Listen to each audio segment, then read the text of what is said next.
ميشيل فايزر جديد المنتخب الجزائري يؤكد تغيير جنسيته الرياضية ويضع شرطين من أجل اللعب مع المنتخب الوطني الجزائري مستقبلا.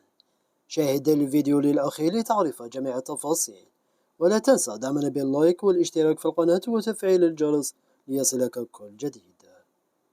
تألق يوم أمس جديد المنتخب الوطني ميشيل فايزر مع فريقه فيردر بريمان، حيث سجل هدف وقدم تمريرة حاسمة.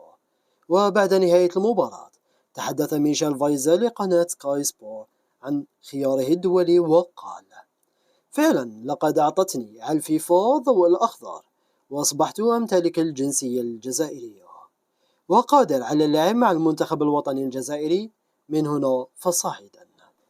كما قال اللاعب أن تواجده مع المنتخب الجزائري مرتبط بشرطين: أولها يجب أن يلعب بشكل منتظم ويتألق مع فريقه. وقال كذلك: علي أن أقنع الطاقم الفني بمستواي، وآمل أن أكون معنيا بالمعسكر المقبل للمنتخب الجزائري. أما بخصوص لقائه مع محمد الأمين عمورة فقال فايزر: لقد تحدثت مع عمورة الذي رحب بي وتمنى لي التوفيق مع الجزائر.